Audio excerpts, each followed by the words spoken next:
ગ્રુપના વિદવત દંપતી નવીનભાઈ અને દુર્ગાબેન એ ઘણી બધી સાહિત્યિક સર્જન સતત કરતા જ રહે છે. એમાં તેમને ગુજરાત સાહિત્ય અકાદમી દ્વારા એમની કૃતિઓને જુદા જુદા વિભાગની અંદર જે પ્રથમ પારિતોષિક મળ્યું એની ખુશી વહેંચવા માટે એક તો આપણે મળ્યા છીએ. એમને ખૂબ ખૂબ ગ્રુપ વતી આપણે બધા ધન્યવાદ આપીએ છીએ અને એને વધાવીએ છીએ. નવીનભાઈ જોશી આમ તો સારામાં સારા સર્જક છે, કાવ્ય સર્જક છે, સાહિત્ય સર્જક છે. એમના 2 કાવ્ય સંગ્રહો બહાર પડેલા છે, લીલો સહવાસ અને તને ગમે તે મને ગમે.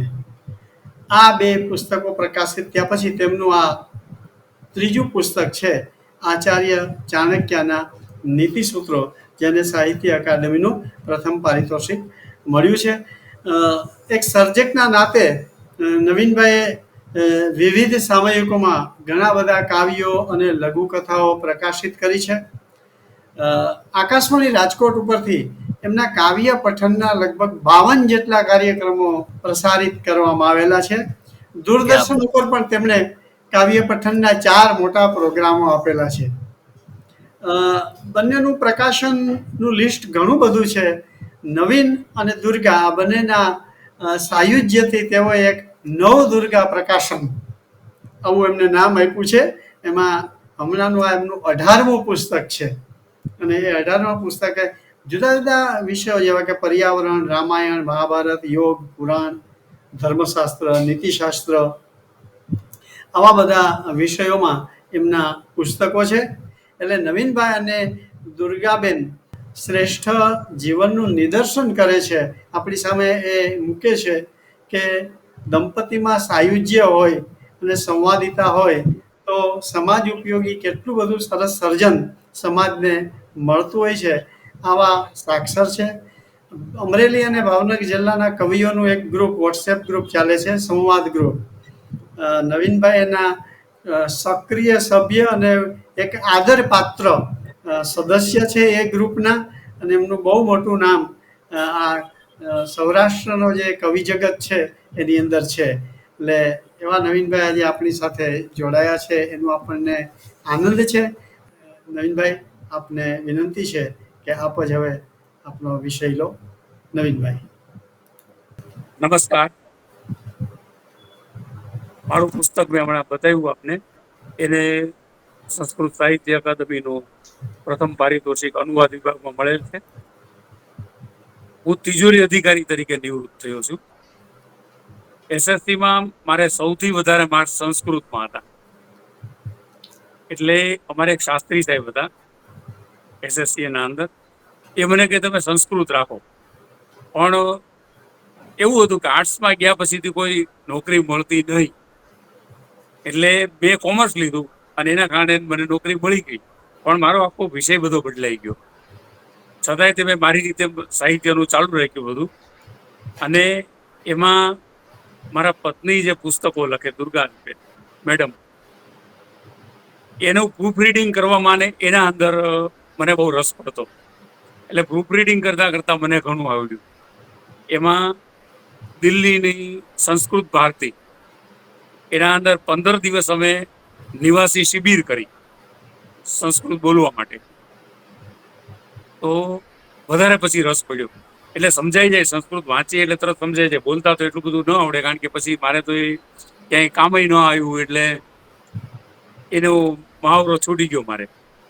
પણ આ વાંચવાનું લખવાનું એ જે ચાલુ રહ્યું, એમાં એમને ચાણક્ય નીતિનું અનુવાદ જ્યારે કર્યો ત્યારે એનું પ્રૂફ રીડિંગ કરતાં કરતાં મને એવું લાગ્યું કે આ ચાણક્ય નીતિ વિશે આપણે નેટ ઉપર પણ સંશોધન કરીએ. તો એમાં નીતિ સૂત્રો વાંચ્યું, એટલે મેં એ ડાઉનલોડ કર્યા. તો એ એકલા નીતિ સૂત્રો જ હતા, એનો અનુવાદ કે કાંઈ હતું નહીં. તો પાછું એકદમ સરળ લાગે. એટલા સરળ સૂત્રો છે એના બધા કે આપણને એમ લાગે કે આનો અનુવાદ આપણે કોઈ પણ કરી શકીએ. જેને મહાભારત કે છે કે આ ગ્રુપના લગભગ સદસ્યો એનો અનુવાદ કરી શકે. પછી એને મારી રીતે મેં સમજાવવાનું કર્યું. તો 592 સૂત્રો છે. મેં એક વોટ્સએપ ગ્રુપ કર્યું તૈયાર, આચાર્ય ચાણક્યના નીતિ સૂત્રો. એના અંદર ઘણા બધા સભ્યો હતા. તો એના અંદર સૂત્ર મૂકું, એનો અનુવાદ મૂકું અને મારી રીતે સમજૂતી લખું. આવું મેં 592 દિવસ સુધી એક પણ દિવસ પાડ્યા વગર ચાલુ રાખ્યું. એક પણ દિવસ ક્યાંય ગમે ત્યાં ગયા હોય, બહાર ગયા હોય, ફોરેન ગયા હોય, તો હું એટલા તૈયાર કરીને મૂકતો જાઉં ત્યાંથી પણ. એટલે એક પણ દિવસ પડવા ન દીધો મેં. અને પછી એ મને ઘણા બધાએ સૂચન કર્યું કે તમે આનું પુસ્તક બનાવો. તો એ પુસ્તક બનાવી એને સૂત્રો લખ્યા ને આગળ પ્રસ્તાવના લખી અને પુસ્તકની રીતે એને તૈયાર કર્યું. તો એ મોકલ્યું તો અકાદમીએ છાપવા માટે સહાય કરી. પાછું એને પ્રથમ પારિતોષિક, ફરી પાછું મોકલ્યું તો પ્રથમ પારિતોષિક પણ મળ્યું. આ એનો પરિચય છે. હવે આ જે નીતિ સૂત્રો છે એ સૂત્રો જે રીતે છે હોય છે કે ધર્મસૂત્રો છે, તો નાના નાના બધા સૂત્રો જ હોય છે. કોઈ એના અંદર સુભાષિત જેવું કે શ્લોક જેવું હોતું નથી. અને એની માળા હોય છે, સૂત્રમાળા, એક પછી બીજું, બીજા પછી ત્રીજા એના અનુસંધાનમાં આવતું જાય છે. પણ મોટા ભાગના ધર્મસૂત્રો છે એ બધાના અંદર શું છે કે નીતિ સૂત્રો, તો એ બધા એક જ વિષય હોય, પછી એ વિષય પૂરો થાય પછી બીજું આવે. જ્યારે આના અંદર કેવું છે કે મગધના નંદવંશનો નાશ કર્યા પછી, ચંદ્રગુપ્તને ગાદીએ બેસાડ્યા પછી આચાર્ય ચાણક્યે એને રાજનીતિ શીખવવા માટે જે ઉપદેશ સમયે સમયે આપ્યો એનું સૂત્ર લખાતા ગયા અને એ સૂત્ર એનું કંઠસ્થ થતા ગયા. એટલે શું થયું કે જ્યારે ફરી રાજ્યશાસ્ત્રનું આવે, વળી નીતિનું પાછું આવે, વળી પત્ની વિશે આવે, એમ એનું એ ક્યારેક ક્યારેક રિપીટ થઈ રાખે વિષયો બધા. એક સૂત્રતા નથી કે એક સાથે આ વિષય આવી ગયા એટલે એ વિષય પૂરો થઈ ગયો પછી બીજો વિષય, એવી રીતે નથી. હવે મેં પુસ્તક કર્યું એટલે રોજે રોજ જે મને મળ્યું હતું નેટ ઉપરથી ને બીજેથી, તો એ બધામાં આ જ ક્રમ છે. મેં જોયું કોઈ ક્રમ ફેરવું નથી, એટલે પછી મેં એવી હિંમત ન કરી કે વિષયવાળું વર્ગીકરણ કરીને કરું. એટલે મેં જેમ હતું એમને જ મૂક્યું. હવે આ બધા ધર્મસૂત્રો છે, બૌદ્ધાયન ધર્મસૂત્ર, આપસ્તંભ, હિરણ્યકેશી, ગૌતમ, વશિષ્ઠ, આ બધા ધર્મસૂત્રો છે, નાના નાના સૂત્રો જ છે. એવું જ એવા જ આમાં સૂત્રો છે. તો આ જે માર્ગદર્શન આપવા માટે કર્યું ચંદ્રગુપ્તને, અને જેમ જેમ જરૂર પડે છે, એને ધર્મ વિશે છે, રાજા વિશે છે, પ્રજા વિશે છે, શિક્ષણનું છે, યુદ્ધ છે, વિજય ઉપર છે, પરાજય ઉપર છે, રાષ્ટ્ર ધર્મ ઉપર છે, મંત્રીમંડળ કેવું હોવું જોઈએ એ છે, મંત્રણા કરવી કેવી રીતે કરવી, એની કેવી ગુપ્તતા રાખવી, આવા બધા સૂત્રો છે. આળસ ઉપર છે, વિદ્યા ઉપર છે, કામનું મહત્વ, કોઈ પણ કામ હોય એ એનું મહત્વ કેવી રીતે નક્કી કરવું, કયું કામ પહેલા કરવું, પછી કાર્યારંભ કર્યા પછી તે કામ રોકાય નહીં, નહીંતર તમારા પૈસા વ્યર્થ છે. આપણે ઘણી વાર જોઈએ છે કે અડધા અડધા કામ સરકાર છોડી દેતી હોય છે. તો ચાણક્યનું એમ કે એક વાર તમે બહુ ખૂબ જ વિચાર કરીને કામ શરૂ કરો અને કામ શરૂ કર્યા પછી તમે પડતું ન મૂકો. તો આવી રીતના જે સૂત્રો છે, હવે શરૂઆતના જે સૂત્રો છે 11, એ એકથી બીજા કેવી રીતે સૂત્રમાં જોડાય છે તમે જુઓ. સુખસ્ય મૂલમ ધર્મ, સુખનો આધાર ધર્મ છે. જે ધર્મમાં આસ્થા રાખે છે સુખી થાય છે. પછી એના પછીનું ધર્મનો આધાર અર્થ છે. તો ભરણ પોષણ કરવા માટે અર્થ એટલે પૈસાની આપણે જરૂર પડે છે, એની વ્યવસ્થા કરવી પડે છે. અને પોતાની જે રક્ષા કરી શકે એ ધર્મની રક્ષા કરી શકે. પોતાની રક્ષા કરી ન શકે, ધર્મની રક્ષા ન જ કરી શકે. અર્થનો આધાર રાજ્ય ઉપર છે. હવે રાજ્ય જો એવી નીતિ રાખે કે કોઈ કમાઈ નહીં, તો એની પ્રજા સુખી ન હોય. એની પાસેથી આમાં કરવેરા વિશે પણ છે કે એટલા કરવેરા લેવા જોઈએ જેમ ગાયને પેલું વાછરડું ધાવતું હોય તો એના આંચળ ઉપર એનું માથું મારે છે. પણ એવું જોરથી માથું ન મારે કે ગાય મરી જાય કે ગાયને વાગી જાય, પણ એને દૂધ મળે. એમ રાજાએ પણ પ્રજા સહન કરી શકે એટલા વેરા નાખવા જોઈએ, તો પ્રજાને બહુ વાંધો ના આવે ને રાજાને મળતું રહે એમાંથી. આવા બધા સૂત્રો આના અંદર આપેલા છે. પછી રાજ્યનો આધાર પોતાની ઇન્દ્રિયોના વિજય ઉપર છે. હવે જે રાજા છે એ પોતાના ઇન્દ્રિયો ઉપર જો કાબુ રાખી શકે, લોભ જે ઘણા બધા છે, તો એ 10 ઇન્દ્રિયો છે એના ઉપર જો એ કાબુ રાખી શકે તો એના કર્મચારીઓ પણ એનું અનુસરણ કરે અને રાજ્ય એ રીતે સુખી થાય. પ્રજા સુખી હોય તો જ રાજ્યનું સંચાલન સારી રીતે થઈ શકે. પછી વૃદ્ધોની સેવા એ વિનયનો આધાર છે. વૃદ્ધોની સેવા કરો તો એનાથી તમને પૂર્વજો એનું જ્ઞાન એનું તમને જે આપે છે, જે વૃદ્ધો છે એના જ્ઞાનથી તમે માહિતગાર થઈ શકો છો. અને એને સુખ દુઃખનું સહાય કરો, તમારામાં વિનમ્રતા આવે. અને વિનમ્રતા જે આવે તમારામાં, તો એ પણ સેવાનો આધાર છે. વૃદ્ધ અર્થાત જ્ઞાનીઓની સેવા કરવાથી જ્ઞાન પ્રાપ્ત થાય છે. શાસક અને વ્યક્તિ જ્ઞાનથી પોતાના આત્માને શણગારે છે. આવી રીતે એકથી બીજું, બીજાથી ત્રીજું, એમ સૂત્રો એક પછી એક આવતા જાય છે. હવે ન્યાયતંત્રના અંદર ન્યાય કેવી રીતે આપવો જોઈએ, દંડ આપવો જોઈએ. દંડ વગરની, બીક વગર તમે કોઈ પણ શાસન સારી રીતે ચલાવી શકતા નથી. આપણને આ વાત કરી યુરોપની કે યુકેની, તો ત્યાં અમે હમણાં જ 2 મહિનામાં પ્રવાસમાં ગયા હતા. તો ત્યાંની શિસ્ત જોઈ ત્યારે આપણને ખબર પડે કે આટલો બધો દંડ રાખેલો છે, એના કારણે આ શિસ્ત છે. એવું જ યુએઈ ગયા તો ત્યાં પણ તમે કચરો નાખો તો એવો મોટો દંડ કરે. તો જ્યારે શિસ્ત, તમારે કોઈ પ્રજાને શિસ્તમાં લાવવી હોય તો એને દંડ કરવો પડે. આપણે દંડના અંદર ઓછું છે એના કારણે અહીંયા, અને એ શક્ય પણ નથી. ભારતની એટલી વસ્તી છે કે આટલો બધો દંડ કરે તો આ પ્રજા રાજાને ક્યાંય ફેંકી દે, શાસકને રહેવા જ ન દે. લોકશાહી છે એટલે. પછી ભોજનના છે, તો ભોજનના બહુ સરસ છે. એ તમને કહી દઉં, જો અપથ્ય ભોજનના કારણે અપચો થયો હોય તો પથ્ય ભોજન પણ ત્યાગવું. ન પચે એવું ખવાઈ ગયું હોય તો પછી, અને તમને જો અપચો થયો હોય તો ખાઈ શકાય એવા ભોજનનો ત્યાગ કરવો, એટલે ઉપવાસ કરી નાખવો. પછી અપચો હોય ત્યારે ભોજન કષ્ટ આપે છે. અજીર્ણે ભોજનમ દુઃખમ. જ્યારે અપચો થયો હોય ત્યારે જો ભોજન કરવામાં આવે તો પાચન ક્રિયા ન થાય અને દુઃખરૂપ બની જાય છે. પછી વ્યાધિ શત્રુથી પણ વધારે વિશેષ છે. રોગ છે, શત્રુ તો સારો કે તમને સામો દેખાય, ખબર પડે કે આવે છે. રોગ તો એમને આવી જાય છે. એટલે આ ભોજન ઉપર જ આખવું છે. પછી મિત ભોજન જ સ્વાસ્થ્ય આપે છે. મિત ભોજનમ સ્વાસ્થ્યમ, તો આટલું જ છે. આ તો ગમે ને આવડે એવું સંસ્કૃત છે. આવશ્યક હોય એટલું જ ભોજન કરવું છે. આપણે કહેતા પેલું કે એક ખૂણો 4 ભાગ કરીને એક ખૂણો ખાલી રાખવો જોઈએ, જે ગેસ કે એના માટે હોય છે. તો તમને પાચન થઈ શકે, પાણી તમે પી શકો એના ઉપર. પછી જે ભક્ષ્ય છે તે અપથ્ય હોય તો પણ ન ખાવું જોઈએ. જો આપણે આ કે છે મેંદો છે, ખાંડ છે, આ બધું ભક્ષ્ય છે, પણ છતાંય ન ખાવું જોઈએ એમ કે છે. એટલે ભક્ષ્ય હોય પણ જો એ અપથ્ય હોય, પચી ન શકે, તો એ ન ખાવું જોઈએ. પછી મિત ભોજન કરનાર પાસે વ્યાધિ જતો નથી. જીર્ણ ભોજનમ વ્યાધિ નોપ સરપતિ, નોપ સરપતિ. જે લોકો જરૂરિયાત કરતા જે ઓછું ભોજન ખાય છે એની પાસે વ્યાધિ જતો નથી.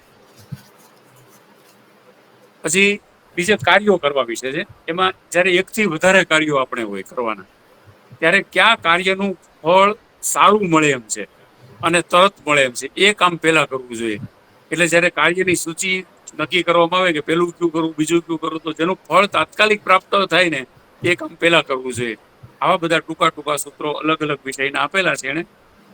પછી કાલના મોર કરતા આજનું કબૂતર સારું. બીજા દિવસ ઉપર આશા ન રાખવી. કાલે મોર મળવાનું એના કરતા આજે કબૂતર મળ્યું હોય તો એ સારું એમ કે છે. પછી સ્ત્રીમાં ચંચળતા હોય છે. જો હવે સ્ત્રી ઉપર તો એટલા બધા અંદર છે, પણ એ ત્યારની સ્ત્રીઓ ઉપર હશે, કારણ કે ચાણક્યનો જમાનો હતો ને એ વખતે સ્ત્રીઓ પછાત અભણ હોય કે એને ભણવાનું હતું જ નહીં ત્યારે, એના કારણે એનામાં ચંચળતા જોઈ છે. ઘણું એના વિશે લખેલું છે. પછી પ્રત્યેક અવસ્થામાં માતાનું ભરણ પોષણ કરવું. કોઈ પણ અવસ્થા હોય ને ગમે તેવી માતા હોય તો પણ એનું ભરણ પોષણ કરવું એ પુત્રની ફરજમાં આવે છે. પછી જ્યાં સજ્જન રહે ત્યાં રહેવું. આપણે કહેતા સારો પાડોશ, કે જ્યાં સારા માણસો રહેતા હોય એવી જગ્યાએ રહીએ. નહીતર છોકરાઓમાં સંગત કે જે ફેર થઈ જાય છે એ આના કારણે થાય છે. આપણે સમજતા હોઈએ તો ન થાય, પણ નાના છોકરાના અંદર આ બધી તરત અસર થતી હોય છે. પછી રાજા અને ગુરુ પાસે ખાલી હાથે ન જવાય. રાજા પાસે ન જવાય ખાલી હાથે, એમ ગુરુ પાસે ન જવાય. પછી જ્યારે જિલ્લાનું હિત આવે, દેશનું હિત આવે, તો તમારે રાજ્યનો વિચાર ન કરાય કે આપણા રાજ્યને આમાં નુકસાન થશે. દેશનું હિત હોય તો દેશનું હિત પહેલા જોવાનું હોય, રાજ્યનું પછી જોવાનું હોય. અત્યારે એવું કઈ છે નહીં, બધા પોતપોતાના રાજ્યોમાં જ ખેંચે છે, કારણ કે અલગ અલગ પક્ષો આવી જાય. એટલે પછી જ્યારે જિલ્લાનું હિત હોય ત્યારે તમારે તમારા ગામનું હિત ન જોય. પછી ગામનું હિત હોય ત્યારે તમારા કુટુંબનું હિત ન જોવાય, અને કુટુંબનું હિત થતું હોય તો આપણું પોતાનું હિત પણ એમાં ન જોવાય. આવા બધા સૂત્રો અંદર આપેલા છે. બહુ લાંબુ છે, આમાં 10 મિનિટ જ મારે બોલવાનું છે, એટલે હું મારું વક્તવ્ય પૂરું કરું છું. નમસ્કાર. નવીનભાઈ, તમને બોલ્યા ત્યારે જ ખ્યાલ આવ્યો કે આટલો બધો સમય જતો રહ્યો, અને જેને માટે તમે મહિનાઓ ને મહિનાઓ કામ કર્યું હોય, વોટ્સએપ ગ્રુપમાં તમે કેટલા મહિનાઓ સુધી આ મેસેજ મોકલવાનું કામ કર્યું હશે, અને એને 10 મિનિટમાં, એટલે અમે એમ નથી કહેતા કે તમે વિષય પીરસ્યો છે, તમે ખાલી ચખાડ્યો છે. અને અમે ઈચ્છીએ કે એક આપણી સેશન જ તમે આ ચાણક્યના નીતિ સૂત્રો ઉપર લો, કે તો કંઈક થોડું જસ્ટિફાઈ થશે. Thank you. અને હું છે ને આવતીકાલે આ ગ્રુપમાં મૂકી દઈશ PDF ફાઇલ આખી. બહુ સરસ. નમસ્કાર. પણ એ તમારા વક્તવ્યની અવેજીમાં નથી. નહીં, વક્તવ્ય આપીશ ચોક્કસ. આ એક વિષય ઉપર જ આપીશ. ઓકે. દુર્ગાબેન છે ને, એ વિભાગીય અધ્યક્ષ, એટલે કે સંસ્કૃત વિભાગના અધ્યક્ષ તરીકે યોગીજી મહારાજ મહાવિદ્યાલય ધારી ખાતેથી નિવૃત્ત થયા પછી તેઓ ત્યાં જ અત્યારે એ જ એજ્યુકેશનલ કોમ્પ્લેક્સની અંદર સંકુલમાં તેઓ ડાયરેક્ટર તરીકે, નિયામક તરીકે કાર્યરત છે. એમનો જે PhD નો શોધ નિબંધ હતો, ભગવદ્ ગીતા એવं પતંજલ યોગશાસ્ત્ર કે યોગ સૂત્રો की समानता एवं विशिष्टता. આ ઉપરાંત પણ તેઓએ યુજીસીના પેલા સહાયથી જે 2 પ્રોજેક્ટ હાથમાં લીધેલા, એમાં રામાયણમાં વૃક્ષ મહિમા, મહાભારતમાં વૃક્ષ મહિમા, યોગ દર્શન સાધનપાદ, વિષ્ણુ પુરાણ કાવ્ય મુક્તક, મનુસ્મૃતિના માનવાધિકાર, આવા ઘણા બધા પબ્લિકેશન તેઓએ આકાશવાણી, દૂરદર્શન ઉપરથી પણ વક્તવ્યો આપ્યા છે. એક વધારે આનંદની વાત એ છે કે નવીનભાઈ અને દુર્ગાબેન બંને વિદ્વાન જ છે, પરંતુ સાથોસાથ મને એ બધાને જાણવતા આનંદ થાય છે કે એમનો દીકરો જે જાગૃત છે એ પણ સંસ્કૃતમાં PhD છે, અને દીકરી સ્નેહલ છે એ અંગ્રેજીમાં PhD છે. ક્યાં વાત. ક્યારેક સરસ્વતી દેવી આટલા બધા વરસી પડે છે મુશળધાર, એનું એક ઉદાહરણ આ જોશી દંપતી ફેમિલી છે. વેલકમ દુર્ગાબેન. તમને જે ગુજરાત સાહિત્ય અકાદમી દ્વારા જે પારિતોષિક મળ્યું છે પુસ્તકનું, આપ અમને પરિચય આપો. વેલકમ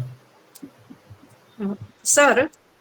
આ જે પુસ્તક છે ને, એને મેં 2012માં દિલ્હી યુજીસીમાં એક પ્રોજેક્ટ મૂકેલો, પૌરાણિક યોગ વિદ્યા, 18 પુરાણમાં યોગ ક્યાં છે એ સંશોધન મારે કરવાનું હતું. તો યોગ હોય એટલે યોગ દર્શનને મારે સાથે જ રાખવું પડે, એટલે યોગ દર્શનના પરિપ્રેક્ષ્યમાં યોગ વિદ્યા ક્યાં છે એનું સંશોધન મેં કર્યું. એટલે આ પુસ્તકની અંદર પણ યોગ દર્શનને પહેલા લીધો છે, ને ત્યાર પછી પુરાણમાં યોગ ક્યાં છે તે બતાવ્યું છે. એટલે આ પુસ્તકના જે પાના છે 400 પાના થયા છે. તો જેમ યોગ દર્શન મહર્ષિ પતંજલિએ રચ્યું, દરેક શાસ્ત્રમાં જુદી જુદી જગ્યાએ યોગ સૂત્રના સૂત્રો પડેલા હતા. આપ સૌ જાણો છો, ગીતાના ખૂબ આપ વિદ્વાન છો. ઇમમ વિવસ્વતે યોગમ પ્રોક્તવાન અહમ અવ્યયમ વિવસ્વાન મનવે પ્રાહ મનુ રીક્ષ્વા કવે બ્રવીત સ કાલેન મહતા યોગ નષ્ટ પરંતપઃ. જે મહર્ષિ વિદ્વાનો હતા, રાજર્ષિઓ એ જાણતા હતા, પણ સમય જતા આ યોગ નાશ પામ્યો. એટલે આ નાશ પામેલો યોગ છે વિવિધ શાસ્ત્રોમાં પડ્યો હતો. પતંજલિએ દ્વાપર યુગમાં જોયું કે આ સૂત્રો જુદા જુદા છે, પણ આ સૂત્રને એક સૂત્રમાં બાંધી શકાય, અને સળંગ એક યોગ દર્શનની રચના એમણે કરી. તો યોગ દર્શનની રચના પતંજલિ મુનિએ કરી. તો પુરાણમાં કોણે કરી હશે? તો આ 18 પુરાણના સંશોધનને અંતે મને એવું લાગ્યું કે સૌ પ્રથમ ભગવાન શિવ છે એ યોગના વક્તા છે, અને વશિષ્ઠ મુનિએ રુદ્રને પ્રસન્ન કર્યા અને શિવ પાસેથી મહેશ્વર યોગને પાછો લીધો, કેમ કે નાશ પામેલો યોગ હતો. એ પુરાણકારે એમ કીધું છે કે રુદ્રને પ્રસન્ન કરીને વશિષ્ઠ મુનિએ પાછો લઈ લીધો. અને ત્યાર પછી રચના તો કરવી પડે, તો યાજ્ઞવલ્ક્ય ઋષિએ શંકર ભગવાનની આરાધના કરી, શંકર ભગવાન પ્રસન્ન થયા અને શંકર સાથે નિયોગ સાધીને યાજ્ઞવલ્ક્ય મુનિએ પુરાણનો જે યોગ છે એની રચના કરી. પુરાણમાં, વિષ્ણુ પુરાણમાં વિષ્ણુને જ મહાયોગ કહે છે અને શ્રી કૃષ્ણ ભગવાનને મહાયોગી કહે છે. કૃષ્ણ ભગવાન પણ ઉપમન્યુના આશ્રમમાં જઈને પાશુપત વ્રત નામનો યોગ 1 વર્ષ રહીને શીખે છે ઉપમન્યુ પાસે. એટલે યોગીઓના સૌ પ્રથમ અતિથિ કોણ? તો કે ભગવાન કૃષ્ણ. દરેક પુરાણ એવું કહે છે કે ભગવાન શિવ અને પાર્વતી યોગીઓ સાથે રહી અને ક્રીડા કરે છે. ભગવાન વિષ્ણુ, શિવ, કૃષ્ણ જ્યાં જ્યાં જાય છે ને ત્યાં હંમેશા એ લોકો યોગથી આવૃત રહે છે, યોગીઓથી જ આવૃત રહે છે એની સાથે. હવે આ જે પુસ્તક છે એની અંદર 9 પ્રકરણ રાખ્યા છે મેં. સૌ પ્રથમ રાખ્યું છે કે યોગનો પરિચય. તો એની પરંપરા કઈ છે, એનો ઉદ્ગમ કઈ રીતે થયો, એની પરંપરા કઈ રીતે થઈ, એનો વિકાસ કેવી રીતે થયો એ કીધું. અને યોગની વ્યાખ્યા શું, જેમ ચિત્તવૃત્તિ નિરોધ યોગ, ચિત્તવૃત્તિ નિરોધ યોગ કે ચિત્તની વૃત્તિઓનો નિરોધ એ યોગ, એ પતંજલિ કહે છે. તો આ વ્યાખ્યાને નજર સમક્ષ રાખીને એમાં થોડો ઘણો ફેરફાર કરીને દરેક પુરાણકાર વ્યાસજીએ દરેક પુરાણમાં યોગની જુદી જુદી વ્યાખ્યા આપી છે. અમુક પુરાણે તો એની જ વ્યાખ્યા આપી દીધી છે. અમુક લોકોએ મન સાથે આત્માને જોડી દીધું, ચિત્ત સાથે જોડી દીધું, જીવ અને શિવના મિલનને યોગ કહે છે. એ રીતે યોગની વ્યાખ્યા આપી. ત્યાર પછી યોગના વિવિધ સ્વરૂપો. જ્યારે આ સંશોધન કરતી હતી ત્યારે મેં 44 પ્રકારના યોગની શોધ કરી હતી. દાખલા તરીકે જ્ઞાન યોગ, ભક્તિ યોગ, કર્મયોગ, રાજયોગ, જ્ઞાનયોગ, સંસાર યોગ, યોજના યોગ. એવી જ રીતે 44 પ્રકારના યોગ તો યોગ દર્શન અનુસાર છે જ, પણ પુરાણમાં ક્યાં ક્યાં યોગ મળે છે? જ્ઞાન, ભક્તિ, કર્મ, રાજયોગ એક તો હોય જ, પણ એમાં વિરહ યોગ, ભક્તિ યોગ, શિવ યોગ, પાશુપત યોગ, જ્ઞાન યોગ, કર્મયોગ, ક્રિયા યોગ, મૃત્યુંજય યોગ, અભ્યાસ યોગ, અરિષ્ટ નિવારણ યોગ, આટલા યોગ સ્પષ્ટ રીતે મળે છે. ત્યાર પછી વ્યાખ્યા બધી મેં કહી દીધી. હવે પુરાણોમાં યોગીશ્વરનું નિરૂપણ. ભગવાન શિવ છે યોગીશ્વર છે. એટલે યોગીશ્વર ક્યાં ક્યાં છે, જેટલા પુરાણમાં યોગીશ્વર મળતા હતા એનું વર્ણન કર્યું. ત્યાર પછી યોગાચાર્યો તથા ઉનકે શિષ્યો. ભગવાન શિવે દરેક 28 મન્વંતરમાં 28 વખત યોગાચાર્ય થઈ અને જન્મ લીધો છે. અને એના જે શિષ્યો હતા અથવા એના માનસ પુત્રો હતા એને જેણે યોગ શીખવ્યો છે. તે યોગમાં ત્યાર પછી 3જું પ્રકરણ છે એ યોગાચાર્યો તથા ઉનકે શિષ્ય. યોગાચાર્ય અને એના જે શિષ્યો હતા એનું એક પ્રકરણ થયું છે. ચોથા પ્રકરણમાં યોગીઓનું વર્ણન છે. પતંજલિ મુનિમાં યોગીઓનું વર્ણન સ્પષ્ટ નથી, પણ યોગના દરેક ગ્રંથમાં યોગીઓના કેટલા બધા પ્રકાર કયા છે એ યોગીઓના પ્રકાર લઈ અને પછી એમાંથી પુરાણમાં ક્યાં ક્યાં યોગી મળે છે એની વાત કરી છે. 5મું છે અષ્ટાંગ યોગનું નિરૂપણ છે. દરેક પુરાણ, પતંજલિમાં તો યમ, નિયમ, આસન, પ્રાણાયામ, પ્રત્યાહાર, ધારણા, ધ્યાન ને સમાધિ એ છે, પણ પુરાણમાં દરેક અંગ નથી મળતા. અમુક પુરાણમાં 8, અમુકમાં 7, અમુકમાં 6, અમુકમાં 3, અમુકમાં 4, અમુકમાં 2, જુદી જુદી જગ્યાએ તો હોય જ. અને પુરાણની એક વિશિષ્ટતા છે કે દરેક જગ્યાએ એમ પદ્ધતિસરનું યોગનું વર્ણન નથી. કોઈ જુદી વાત કરતા હોય, કોઈ કથા કહેતા હોય, એની વચ્ચે યોગ આવી જાય. એટલે જુદી જુદી જગ્યાએ અત્યારે પણ યોગ પડેલો છે. 6થું છે યોગ સિદ્ધિઓ. હવે આપણે અણિમા, લઘિમા, મહિમા, પ્રાકામ્ય, ઈશિતા, કામા, વસયિતા, આ બધા 8 જે અષ્ટ સિદ્ધિ છે એની વાત તો છે પતંજલિમાં, પણ અહીંયા એક ભાગવત પુરાણમાં 12 સિદ્ધિની વાત કરેલી છે અને બાકી દરેક પુરાણમાં 8 સિદ્ધિની જ વાત છે. ત્યાર પછી 7મું પ્રકરણ છે એ પ્રણવ એટલે કે ઓમકાર. અહીંયા એમ પુરાણમાં એમ કે છે કે ઓમકારની તમે જ્યારે ઉપાસના કરો, સાધના કરો એ પહેલા તમારે પ્રણવનો જાપ કરવો જોઈએ અને ત્યાર પછી તમારે ઓમકારને ઉચ્ચાર અથવા જપ કરવો જોઈએ. જપ, તપ, ઈશ્વર, એમાં ષટચક્ર નિરૂપણ. પતંજલિમાં ષટચક્ર નથી, પણ પુરાણમાં ષટચક્ર નિરૂપણ છે 4-5 પુરાણમાં. ત્યાર પછી 8મા પ્રકરણમાં યોગમાં વિઘ્નો અને તેના ઉપવિઘ્નો, જેમાં જે દોષ બતાવે છે, જે વિઘ્ન આવે છે, ધ્યાન, જુદા જુદા 9 પ્રકારના જે વિઘ્નો છે એની વાત કરી અને પુરાણમાં જ્યાં વિઘ્નો મળે છે તેનું મેં નિરૂપણ કરેલું છે. અને 9મું પ્રકરણ છે એ મોક્ષ નિરૂપણ છે. હવે મોક્ષ નિરૂપણ છે, છેલ્લે જો 2 મિનિટ હોય તો હું વાત કરી લઉં. ત્યાર પછી એમ પુરાણમાં મને એક અમુક જગ્યાએ મળ્યું કે યોગ પ્રાપ્તિ માટેનું મુખ્ય સાધન અથવા તો શ્રેષ્ઠ કે ગુહ્યતમ સાધન કયું? તો કે સ્મશાન. આથી મને એમ થાય છે કે આપણે જયારે અમુક એવું સાંભળેલું છે મેં કે 14ને દિવસે સ્મશાનમાં જઈને જે યોગીઓ છે એ સાધના કરે છે. તો સ્મશાન છે યોગ પ્રાપ્તિ માટેનું શ્રેષ્ઠ સાધન છે. યોગ કોણ પ્રાપ્ત કરી શકે? તો કે જે સમાધિ કરવા માટે તત્પર હોય, અપ્રમાદી હોય, બ્રહ્મનિષ્ઠ, પવિત્ર, જીતેન્દ્રિય અને આત્મરતિ કરનારા સાધુ છે તે યોગને પ્રાપ્ત કરી શકે. આ યોગ છે એ પરમ બળ છે. આ પુરાણકાર તો ખાસ કહે છે કે કોઈ પણ મનુષ્યને આ પૃથ્વી ઉપર યોગ વિના મુક્તિ નહીં મળે. યોગ સાધનાથી જ મુક્તિ મળશે. હવે એમાં સાતત્ય જરૂરી છે. એના માટેનું સરસ ઉદાહરણ છે કે આપણે ઉદાહરણ કીડીનું આપ્યું છે કે કીડીનું શરીર કેવડું, એનું મુખ કેવડું, પણ એમ છતાં કીડી એના નાના એવા મુખથી આખા રાપડાને ઉદ્ભવે છે અથવા તો એનાથી એનો સંચય કરે. આ પણ યોગી માટે ઉપદેશ આપે છે કે ભલે આ યોગ સાધના કઠિન છે પણ તમારે ધીરજ રાખવાની છે. જેમ કીડી ધીરજ રાખી અને એ પોતાનું ઉદ્દેશને બર લાવે છે, પાર પાડી દે છે, તે રીતે તમે તમારી સાધના પાર પામી શકશો. માટે તમે ધીરજ રાખી અને સતત નિરંતર અભ્યાસથી યોગ કરો. આ પણ યોગી માટે ઉપદેશ આપ્યો છે. લાભ શું થાય યોગથી? તો કે આરોગ્ય મળે, પાપનો નાશ થાય, દુઃખનો વિનાશ થાય અને મૂળ જ્ઞાન ઉપર બહુ નહીં રૂતે જ્ઞાન ન મુક્તિ, જ્ઞાન વગર મુક્તિ નહીં મળે. તો તમારે જ્ઞાન પ્રાપ્ત કરવા માટે જુદા જુદા વિષયોને વાંચવા પડે અને તમને દરેક વિષયનું જ્યારે જ્ઞાન થઈ જશે ત્યારે યોગ બની જશે. એટલે જ્ઞાન, ભગવાન પણ કહે છે કે મને જ્ઞાની ભક્ત બહુ પ્રિય છે. જ્ઞાની મને ગમે છે. ભગવાન કહે છે કે હું ગમ્યો છું અને જ્ઞાની ભક્ત પણ મને ગમે છે. તો પછી એટલા માટે ભગવાન કૃષ્ણએ ઉપમન્યુના આશ્રમ જઈને યોગની તાલીમ લીધી હતી. અને ત્યાર પછી હવે યોગ આપણે જોઈએ તો યોગ નિદ્રા પણ જોઈએ. નિદ્રા વગર આ સમાજમાં કોઈને નહીં ચાલે સૃષ્ટિમાં. એટલે ભગવાને વાસુદેવે યોગ નિદ્રા બનાવવા માટે એને કૌશિકી દેવીને પ્રાર્થના કરી કે તમે સૃષ્ટિ ઉપર યશોદાની પુત્રી થઈને જાઓ.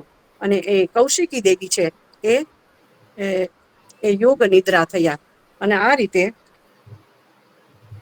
વશિષ્ઠ મુનિએ આ પુરાણના યોગને લઈ આવ્યા છે અહીંયા. અને છેલ્લે મોક્ષની વાત કરી દઉં કે જ્યારે પતંજલિમાં એમ કહ્યું છે કે જ્યારે આપણા બધા જ જો કર્મો છે, બધા ગુણ છે, એ બધા શેષ થઈ જાય, નામ શેષ થઈ જાય, ત્યાર પછી જે ગુણ રહિતપણું છે એને અંતે આપણને મોક્ષ મળે. પણ પુરાણનો યોગ સહેલો છે. પુરાણ કહે છે કે તમે ભજન કરો, કીર્તન કરો, અર્ચન કરો, સેવા કરો, અન્યની કોઈની નિંદા ન કરો, કોઈ પર પરોપકાર કરો, તમે જપ કરો, તપ કરો, યમ નિયમ. હા, યમ નિયમથી. યમ એટલે કે પતંજલિમાં અહિંસા, સત્ય, અસ્તે, બ્રહ્મચર્ય અને અપરિગ્રહ. આ યમનું તમે પાલન કરો તો પણ તમને મુક્તિ મળશે. ત્યાર પછી નિયમ, શૌચ, સંતોષ, તપ, સ્વાધ્યાય અને ઈશ્વર પ્રણિધાન. આ જો તમે નિયમનું પાલન કરશો તો પણ તમને મુક્તિ મળી જશે. ભગવાનની મંદિરમાં જઈને તમે મંદિર નિર્માણ ન કરો તો કાંઈ નહીં, પણ મંદિરમાં જઈને તમે સફાઈ કરશો તો પણ તમને મુક્તિ મળી જશે. એટલે એનો પુરાણનો યોગ છે ને બહુ સરળ લાગ્યો છે કે યમ નિયમના નિષ્કામ ભાવથી સેવન કરવાથી તમને મોક્ષ મળશે. અને પદ્મ પુરાણમાં તો પરમધામને જ મોક્ષ કહ્યું છે. જેમ ગીતાજી કહે છે કે યદ ગત્વાના નિવર્તન્તે તદ્ધામા પરમમ મમ, મારા ધામમાં ગયા પછી પાછો આવશે નહીં. એમ પદ્મ પુરાણ પરમધામને જ મોક્ષ કહે છે. અને પદ્મ પુરાણના મોક્ષના પર્યાય પણ મળ્યા છે. એને શું કહે છે આમાં પુરાણમાં? તો કે પરમ પદ, અમૃતત્વ, વિષ્ણુ મંદિર, અક્ષરધામ, પરમધામ, વૈકુંઠ, શાશ્વત પદ, નિત્યધામ, પરમ વ્યોમ, સર્વોત્કૃષ્ટ પદ તથા સનાતન પદ એ પરમધામના પર્યાયવાચી છે. આ પણ મળે છે. મારો સમય પૂરો થયો. જય શ્રી કૃષ્ણ. નમસ્કાર બેન. પુરાણ, યોગ, શ્રી કૃષ્ણના જીવનની કેટલીક ન જાણેલી વાતોને સમાવિષ્ટ કરીને બહુ સરસ શોર્ટમાં તમે કહ્યું. સત્યનારાયણની કથામાં જ્યારે પેલો પંચામૃત અથવા તો આ પેલું આપણને પ્રસાદીના પહેલા જે વેચવા માટે આવે છે એ જ્યારે આચમનીથી આપતો હોય ત્યારે એમાં કૌશલ્ય જોઈએ. માત્ર કોઈને પીરસવામાં જ કૌશલ્ય જોઈએ એવું નહીં, આચમન કરાવવા માટે પણ કૌશલ્ય જોઈએ કે જેથી ઢોળાઈ ન જાય અને બરોબર એને એ માણી શકે એ રીતે એની હથેળીમાં સમાવી દેવાય. આવું નવીનભાઈ અને દુર્ગાબેન તમે બંનેએ આપણા પુસ્તક વિશે કહ્યું અને આપણા પુસ્તક માટેની અમારી આતુરતા પણ આપે વધારી દીધી. હવે એ પુસ્તક ક્યાંથી અમને અવેલેબલ થશે, એના પ્રકાશક કોણ છે એની માહિતી પણ જો અત્યારે આપી દેશો તો સારું. ને કોઈને ખરીદવું હોય તો એ ક્યાંથી ખરીદી શકશે? ખરીદવું હોય ને તો 750 રૂપિયાની કિંમત છે આમના પુસ્તકની, પણ એ 20% લેસ થી 600 માં ઘરે બેઠા મોકલી આપશે. વાવ, ગ્રેટ ગ્રેટ. બહુ સરસ. પછી તમે ગ્રુપમાં શેર કરી દેજો એ ઇન્ફોર્મેશન. હાજી ચોક્કસ. મારી પ્રત નિશ્ચિત કરી અને મારી છે, હાજી ચોક્કસ. અને જે ચાણક્ય નીતિ છે તો પીડીએફ જ મૂકી દેશે એટલે બધા સીધું વાંચી લેશે. બહુ સરસ, બહુ સરસ. Nice. Thank you Navinbhai, Durgaben, તમને ખૂબ ખૂબ આ 400 પાનાનું પીડીએફ કરવું અઘરું છે એટલા માટે. Okay nice.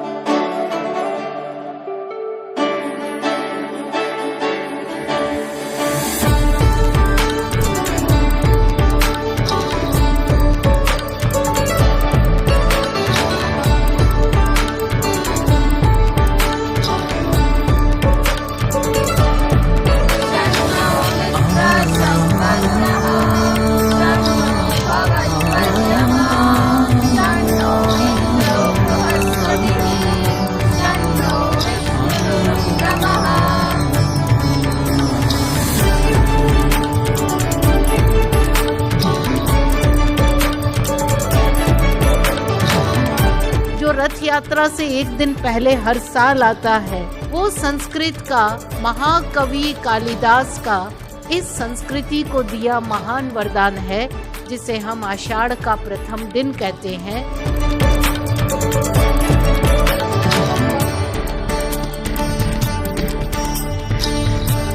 संस्कृत भारत्या एक प्रकल्प अस्ति। 5 वर्षेषु ग्रामे ग्रामे संस्कृतं गच्छेत्।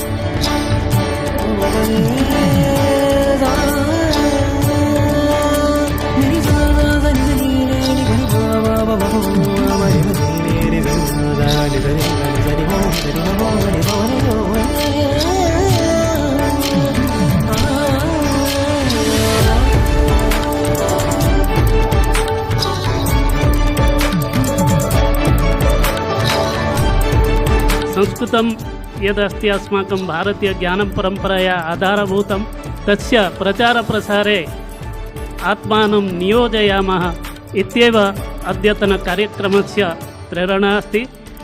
સાહિત્યના કાર્યક્રમોમાં ઓડિયન્સ એક બહુ મોટી સમસ્યા છે વર્તમાન યુગની. એમાં સંસ્કૃત કાર્યક્રમમાં હંમેશા આ હાઉસફુલ, તમે બધા આટલી બધી સંખ્યામાં આવ્યા એના માટે હું આપ સૌને બહુ વંદન કરું છું.